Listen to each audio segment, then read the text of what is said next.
तो सिने lovers welcome to cafe वितान। दोस्तों धुरंधर की मूवी रिलीज़ जो मूवी रिव्यू जो मैंने वीडियो करी थी वो काफ़ी लंबी हो गई थी, इसलिए कुछ चीज़ों के बारे में मैं बात नहीं कर पाया। दोस्तों इसमें कोई शक नहीं कि धुरंधर की जो अक्षय खन्ना और अदर एक्टर्स की जो परफॉर्मेंसेज हैं, खासकर अक्षय खन्ना की जो वो डांस तो हम सबके फीड में अभी तक आ रही है। तो अक्षय खन्ना और अदर एक्टर्स की जो परफॉर्मेंसेज है, BGM, location, emotion, direction etcetera जितनी भी फिल्म मेकिंग के आयाम हैं, उनमें फिल्म बहुत ही ज़्यादा मात्रा में खड़ी उतरती है। हम सबको पता है, लोग तारीफ़ों के पुल बांध रहे हैं क्योंकि फिल्म डिज़र्व भी करती है, सब ठीक है। लेकिन कुछ चीज़ें मुझे धुरंधर फिल्म की में पसंद नहीं आई। क्या वो है कि अक्षय खन्ना का जो कैरेक्टर रहमान डकैत, गोली लगने के बाद वो जिस तरह से लड़ता है, वो झूल के किक मारता है रणवीर सिंह को, और वो जिस तरह से लड़ता है पैर में गोली लगने के बाद भी रणवीर सिंह के कैरेक्टर से, एसपी चौधरी असलम से, वो थोड़ा ज़्यादा हो गया, अनरियलिस्टिक है। और वो जो रहमान डकैत का जो एक बॉडीगार्ड था जो मार खाने के, गोली लगने के बाद भी बोलता है कि इससे मुझे कुछ नहीं होगा, और उसके बाद और तेज़ी से गोली चलाने लगता है। इट्स लाइक गोली मेडिसिन का काम कर रही है उसके लिए। ये भी थोड़ा ज़्यादा हो गया। लेकिन थैंक गॉड पिक्चर अगर 90% के ऊपर परफेक्ट हो तो ये थोड़ी बहुत जो नुक्स है इसको हम इजीली साइड कर सकते हैं। लेकिन एक और एक्टर है जिसके बारे में बात नहीं हो रही, what nobody is focusing on, वो ये है कि अर्जुन रामपाल को एक वक्त में कहा जाता था एक्सप्रेशन लेस एक्टर, और उनके कई परफॉर्मेंसेस भी ऐसे थे, लोग मॉक करते थे, ये क्या अर्जुन रामपाल की तरह एक्टिंग कर रहा है तू, मतलब क्या, मतलब इतनी घटिया थी। लेकिन इस फिल्म में उनके पोटेंशियल को जिस हिसाब से आदित्य धर ने एक्सप्लोर किया, यूज़ किया, सैल्यूट दोनों को, अर्जुन रामपाल को और आदित्य धर साहब को भी। मतलब एकदम शांत शैतान लगे, शांत, सोफिस्टिकेटेड, धीर स्थिर, वो होता है ना इंग्लिश बोलने वाला, कोट पैंट पहना हुआ, लेकिन at the end of the day एक जिहादी और एक शैतान, वो लगा मुझे। तो देख के ही मतलब घिन आती है, गुस्सा आता है जब वो सेलिब्रेट कर रहा होता है वो 26/11 अटैक के उस सीन को। तो उनके बारे में ज़्यादा बातचीत नहीं हो रही, लेकिन होनी चाहिए, मैं मानता हूँ। ऑफकोर्स अक्षय खन्ना के बारे में तो बहुत कर लिया, या अब इनके बारे में भी कर लो, अब या उनके बारे में भी करो, इनके बारे में भी करो, थोड़ा फोकस कीजिए उनके ऊपर भी, अर्जुन रामपाल के ऊपर भी। और मैं इसलिए कह रहा हूँ क्योंकि उनकी जो परफॉर्मेंसेस थी, जिस हिसाब से वो एक्सप्रेशन लेस एक्टर के रूप में जाने जाते थे, उन्होंने वो इमेज भी इस रोल के ज़रिए काफ़ी हद तक तोड़ दी। अब एक बात कहूँगा कि एक महान एक्टर है बॉलीवुड के, मैं पहली बात तो ये इस बारे में बात नहीं करना चाहता था, बहुत ही संक्षेप में कहूँगा कि उन्होंने कहा कि मैं इस फिल्म के बहुत तारीफ़ की और मैं इस फिल्म के पॉलिटिक्स से मैं रिलेट नहीं करता।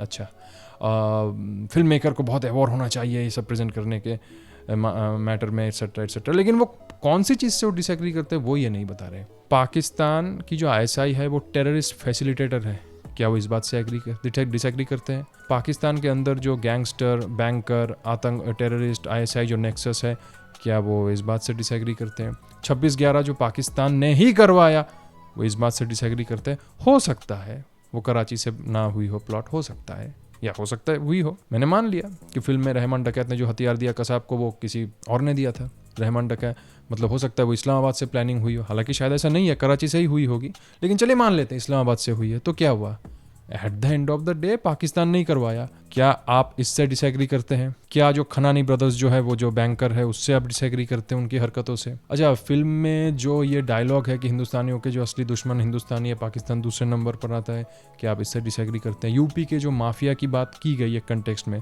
कि इनकी ज़बरदस्त पॉलिटिकल बैकिंग होती है, हम अरेस्ट नहीं कर सकते, क्या आप उससे डिसएग्री करते हैं? जाली नोटों का कारोबार जो पाकिस्तान से होता है, क्या आप उससे डिसएग्री करते हैं? ये फिल्म में नहीं बताई गई, मैं बताता हूँ। डी लारू जो एक कंपनी है, उसको पहले ब्लॉक लिस्ट करा गया क्योंकि ये सबूत थे कि वो करेंसी प्लेट पाकिस्तान को बेच रहा है, और जिस हमारी करेंसी प्लेट पाकिस्तान को बेच रहा है, और उस करेंसी प्लेट के बदौलत वो जो इंडियन मनी की जो वो रेप्लिका क्रिएट कर रहे हैं, वो काफ़ी रियलिस्टिक है, और वो जो छाप के जो यहाँ इकोनॉमी में घुसा रहे हैं उस नोट को, तो वो जो कंपनी है उसको पहले ब्लॉक लिस्ट किया गया। फिर ब्लॉक लिस्ट करने के बाद एक ऑनेस्ट पॉलिटिशियन ने ब्लॉक लिस्ट किया, उसके बाद एक आया पॉलिटिशियन, उसने ब्लॉक लिस्ट से हटा दिया ड्यू टू नैरो इंटरेस्ट। हमारे मंत्री, ऑफ कोर्स हमारे जो ब्यूरोक्रेट्स कुछ करप्ट वो इन्वॉल्व थे, क्योंकि अकेले सिर्फ पाकिस्तान ऐसा कुछ नहीं कर सकता, हम में भी कमियां थी बहुत ज़्यादा।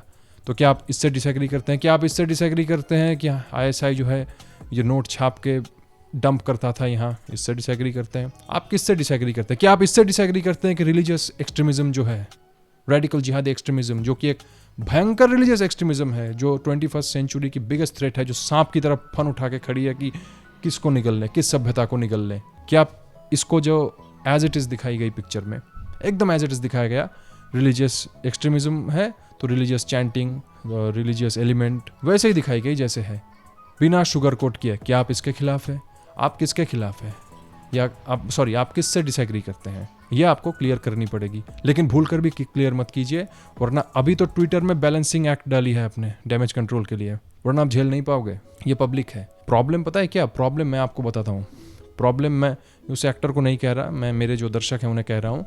प्रॉब्लम है बॉलीवुड में हमेशा ही मोस्टली जो फिल्में हैं वो पाकिस्तान सिंपैथाइजेशन, अमन की आशा तमाशा, अच्छे बुरे लोग सब जगह हैं। ये दरअसल ये प्रॉब्लम नहीं है, कुछ लोग गलत है इसी नैरेटिव के ऊपर बेस्ड थी, जो कि एक झूठी और हार्मफुल नैरेटिव है, उसको तोड़ती है ये फिल्म। ये प्रॉब्लम है। प्रॉब्लम ये बिल्कुल नहीं है कि आप पाकिस्तान में 26/11 दिखाया, नहीं, आपने कैसे दिखाया। आपको दिखानी चाहिए थी कि नहीं, वो आप हॉस्टेज हैं और एक टेररिस्ट का जो बंदा है वो शायद किसी को बचाने की कोशिश कर रहा है, एक भारतीय को। या आप वो उनके हिसाब से ये चीज़ दिखानी चाहिए थी कि आप एक SRO ऑफिसर जो है वही शायद आतंकवादी है, जो पाकिस्तानी आतंकवादियों को ऑर्डर देता है, फिर रॉ SI मिल के प्यार करते हैं और अटैक को रोकते हैं, ब्ला ब्ला एक्सेट्रा एक्सेट्रा। ये सब तमाम जो बखलोली वाली जो झूठी बातें हैं, ये चाहते थे वो दिखाए। अब ये फिल्म तो वो नहीं दिखाती, कस के चांटा मारती है कि ये असली सच्चाई है, अपने नैरेटिव के थ्रू चांटा मारती है, टॉर्नेडो की तरह अपने नैरेटिव के थ्रू ये फिल्म सबको उड़ा देती है। ये प्रॉब्लम है। और मैंने सुना है दोस्तों, मैं डिटेल नहीं जानता, मैं गलत भी हो सकता हूँ, कि उस एक्टर के जो दादाजी थे वो शायद गुजरावाला से आए थे। तो गुजरावाला से आने के बाद सभी एक्टर जो है मेनली वो वहाँ से आए थे। एक टाइम पे मैंने ये बात सुनी थी कि इंडियन फिल्म इंडस्ट्री पार्टीशन से पहले लाहौर में हुआ करती थी, फिर वो शायद मुंबई में आई। तो पार्टीशन के बाद बहुत से एक्टर्स हैं ना वहाँ से यहाँ आ गए, और उसका कारण ये था कि वो ये थे, और वो मूर्ति पूजक निकृष्ट जीव थे, इसलिए उनको भगा दिया गया। तो जब उनको भगा दिया गया तो उनके जब डिसेंडेंट इस तरह की बातें करते हैं, पाकिस्तान को एक्सपोज करना, जो फिल्म एक्सपोज करे, जो प्रॉपर एंटी पाकिस्तान फिल्म है, जो कि होनी ही चाहिए यार। पाकिस्तान की जो गटरिस्तान की जो, मैं पाकिस्तान बोलूँ गटरिस्तान बोलूँ, सिनोनिम सेम सिनोनिम है। तो गटरिस्तान की जो हरकत है वो तो आप उसके एंटी नहीं होंगे तो क्या आप उसके मतलब पक्ष में होंगे, प्रो होंगे?